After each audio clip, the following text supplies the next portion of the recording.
नमस्कार, आपका स्वागत है रेडियो द्वारका और हमारे कार्यक्रम पुराणों के पन्नों में।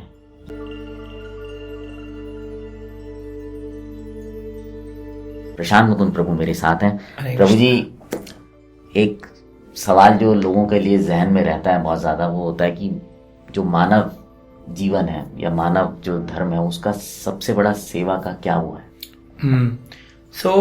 शास्त्र की दृष्टि से देखें, जैसा कि हम पुराणों के पन्नों में बात कर रहे हैं, तो भागवत पुराण के अंदर बताया गया है कि धर्म जो है ये धातु से आया है। जैसे हर एक चीज की एक धातु होती है। जैसे नमक देखें तो नमक का एक नेचर है कि वो नमकीन है। कभी हमने मीठा नमक नहीं सुना। चीनी अगर है तो उसका एक है कि वो मीठी है, नमकीन चीनी नहीं देखी है। ऐसे ही आत्मा हम जो है, हमारा एक धर्म है, वो क्या है? जीवेरे स्वरूप हुए कृष्णेर नित्य दास, भगवान का दास बनना। अब कैसे बना जाए? तो भागवत पुराण के अंदर बताया गया है, एतावानेन लोकस्मिन् पुंसाम धर्म परम स्मृतः भक्ति योगेन भगवती तन्नाम ग्रहण आदि भी। भगवान का नाम ग्रहण करना, यानी कि अगर कोई व्यक्ति भगवान का नाम, राम कृष्ण गोविंद नाम ग्रहण कर ले, श्रीमद् भागवतम के 6 स्कंद के 3 अध्याय के 22 नंबर श्लोक में बताया गया है, इतना कर ले नाम ग्रहण, तो वह धार्मिक व्यक्ति है। भगवान के नाम को ग्रहण नहीं किया तो वह धार्मिक व्यक्ति नहीं, चाहे वो कितना ही मंदिर बनाए, कितना कुछ करे। बेसिक है कलयुग के लिए। आपने सुना होगा ना, तुलसीदास भी कहते हैं, कलयुग काले नाम रूपः कृष्ण अवतार। कलयुग में नाम के रूप में भगवान आए हैं। कलयुग केवल नाम आधारा, सुमिर सुमिर नर उतर ही पारा। तो कोई भी ग्रंथ ले लें आप, चाहे सिख धर्म ले, उनमें भी जपा जाता है। आप ईसाई धर्म लें, उसमें भी लोग रोजरी पर जप करते हैं। आप इस्लामिक धर्म लें, उसमें तस्वी जपी जाती है। और सनातन धर्मियों में, वैष्णवों में माला जपी जाती है। माला जप जो है, तब नाम ग्रहण आदि भी। शास्त्र कह रहे हैं नाम ग्रहण के बिना व्यक्ति धार्मिक नहीं कहला सकता। तो नाम लेने का कोई नियम होता है, कुछ विधि होती है, या नाम आदमी किसी भी तरह से ले सकता है? देखिए, शास्त्र की विधि है कि हमें 108 मनके की एक माला लेनी है और उससे फिर हमें जाप करना चाहिए। क्यों? क्योंकि 108 एक दिव्य अंक है। जब हमारा जन्म हुआ तो कुंडली के अंदर 12 घर थे और 9 ग्रह थे। 12 को 9 से गुणा करें तो कितना बनता है? 108। हम जब जन्म लिए तो 27 नक्षत्र थे और 4 दिशाओं में से किसी न किसी दिशा में हमारा जन्म हुआ। 4 को 27 से गुणा करें तो 108। यानी कि अगर यह मंत्र, कोई भी मंत्र 108 मनके की माला पे किया जाए तो हमारे पूरी कुंडली पर इंपैक्ट करता है, पूरी यूनिवर्सल पावर को एक इंपैक्ट करता है और ट्रांसडेंटली हमको भगवान से जोड़ देता है। तो इसलिए 108 मनके की माला पर भगवान कृष्ण के नाम का मंत्र, यह कलयुग का मंत्र है, हरे कृष्ण कृष्ण कृष्ण हरे हरे, हरे राम राम राम हरे। इस मंत्र का जाप करना चाहिए श्रद्धा पूर्वक। अच्छा प्रभु जी, एक सवाल और लूंगा आपसे इसमें।